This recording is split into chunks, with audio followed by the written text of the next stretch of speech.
हर कोई day dream करता है और ऑनेस्टली उसमें कोई प्रॉब्लम भी नहीं है। कभी 5 मिनट के लिए इमेजिन कर लिया, कभी फ्यूचर के बारे में कुछ सोच लिया, कभी किसी कॉन्वर्जेशन को माइंड में रिहर्स कर लिया, ये सब नॉर्मल है। लेकिन प्रॉब्लम तब शुरू होती है जब डे ड्रीम सिर्फ कुछ मिनट्स की नहीं रहती और धीरे धीरे तुम्हारी रियलिटी को रिप्लेस करने लगती है। इसे ही माल एडिटिव डे ड्रीमिंग कहते हैं। डिफरेंस बहुत सिंपल है। नॉर्मल डे ड्रीमिंग में किसी ने आवाज़ दी, टीचर ने बुला लिया, मम्मी ने कोई काम बोल दिया या तुम्हें याद आ गया कि पढ़ना है और तुम वापस रियलिटी में आ गए, बस कहानी ख़त्म। लेकिन माल एडिटिव डे ड्रीमिंग में रियलिटी में सिर्फ सब तब रहते हो जब मजबूरी हो। जैसे ही थोड़ा सा फ्री टाइम मिला, दिमाग बोलने लगता है बस थोड़ी देर और। सुबह उठते हो, एक्सरसाइज कर सकते हो, वॉक पे जा सकते हो, मेडिटेशन कर सकते हो या पढ़ने पे बैठ सकते हो।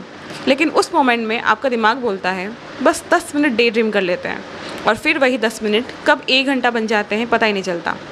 कभी ईयरफोन्स लगा लिया, एक गाना शुरू हुआ और उस गाने के साथ इमेजिनेशन भी शुरू हो गई, फिर दूसरा गाना, फिर तीसरा, और देखते ही देखते 2 घंटे कब निकल गए कुछ पता नहीं चला। कभी आप बिना म्यूज़िक के ही बस चुपचाप बैठे हो या बेड पर लेटे हो। बाहर से देखने वाले को लगेगा कि ये सब तो बस आराम ही तो कर रहा है, लेकिन उन्हें नहीं पता तुम्हारे अंदर एक अलग ही दुनिया चल रही होती है। अपनी स्टोरीज़, अपनी characters, imaginary conversations, imaginary future, और धीरे धीरे वो दुनिया इतनी कंफर्टेबल लगने लगती है कि रियलिटी बोरिंग लगने लगती है। अब मान लो किसी कॉम्पिटिटिव एग्ज़ाम की प्रिपरेशन चल रही है, पूरे दिन के 12 घंटे हैं तुम्हारे पास और एंड ऑफ द डे लगता है मैं तो पूरे दिन बिजी था। लेकिन अगर ध्यान से देखो तो शायद 7 घंटे पढ़ाई हुई और 5 घंटे डे ड्रीमिंग।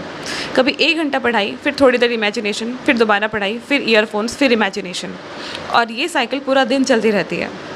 सबसे डेंजरस बात यह है, ये सब इतना नेचुरली होता है कि टाइम कब निकल गया पता ही नहीं चलता।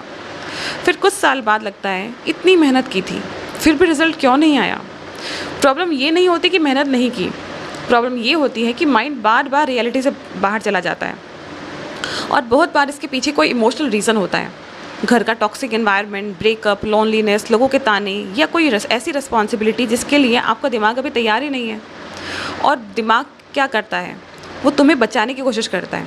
उसे लगता है ये फीलिंग बहुत इंटेंस है, चलो थोड़ी देर के लिए इससे दूर चले जाते हैं, और फिर एक इमेजिनरी वर्ल्ड बन जाता है जहाँ सब कुछ तुम्हारी मर्ज़ी से होता है, जहाँ तुम सक्सेसफुल हो, जहाँ लोग तुम्हें समझते हैं, जहाँ तुम्हें वो प्यार मिलता है जिसकी क्रेविंग रियलिटी में है। थोड़ी देर के लिए अच्छा लगता है, लेकिन धीरे धीरे वही सेफ स्पेस एक ट्रैप बन जाती है, और फिर बिना डे ड्रीम किए चैन ही नहीं मिलता। इसी वजह से बहुत लोग इसे एडिक्शन जैसा एक्सपीरियंस करते हैं। डिफरेंस सिर्फ इतना है, इस एडिक्शन को कोई देख नहीं सकता, इसलिए लोग समझ भी नहीं पाते। अब अगर ये सब सुनते हुए लग रहा है ये तो बिल्कुल मेरी लाइफ जैसा है, तो सबसे पहला स्टेप क्या है? अवेयरनेस। एक पेन और पेपर लो और लिखो, सबसे ज़्यादा डे ड्रीम करने का मन कब करता है? क्या ट्रिगर है? Songs, loneliness, stress, family fights, या कोई पर्टिकुलर इमोशन? सिर्फ ऑब्जर्व करो, खुद को जज मत करो, क्योंकि जब तक ट्रिगर समझ नहीं आएगा तब तक उस साइकिल को तोड़ने का मन भी नहीं करेगा, और मुश्किल भी काफ़ी होगा। और एक बात हमेशा याद रखना, awareness is the first step towards healing. जिस दिन प्रॉब्लम समझ आ जाती है उस दिन से उसका सलूशन ढूंढना भी शुरू हो जाता है। अगर तुम इस वीडियो से रिलेट कर पा रहे हो तो कमेंट में ज़रूर बताना। मैं इस टॉपिक पर और भी वीडियोज़ लाऊंगी स्टेप बाय स्टेप। और अगर आप इस प्रॉब्लम से स्ट्रगल कर रहे हैं, या तुम्हारे किसी फ्रेंड, सिबलिंग या रिलेटिव को ये प्रॉब्लम है, तो प्लीज़ ये वीडियो उन तक ज़रूर शेयर करना, क्योंकि बहुत बार लोग इस चीज़ से सालों तक स्ट्रगल करते रहते हैं और उन्हें ये तक नहीं पता होता कि उनके साथ हो क्या रहा है। और जब किसी प्रॉब्लम का नाम ही नहीं पता हो तो उसे बाहर निकलना और भी मुश्किल लगता है।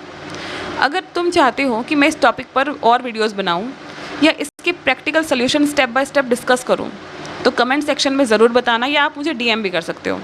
मैं डेफिनेटली इस सीरीज़ को कंटिन्यू करूँगी। और अगर तुम्हें लगता है कि ये वीडियो किसी एक इंसान की भी हेल्प कर सकती है तो प्लीज़ प्लीज़ इसे शेयर करना। Take care of yourself. Until next time, welcome to purple mind.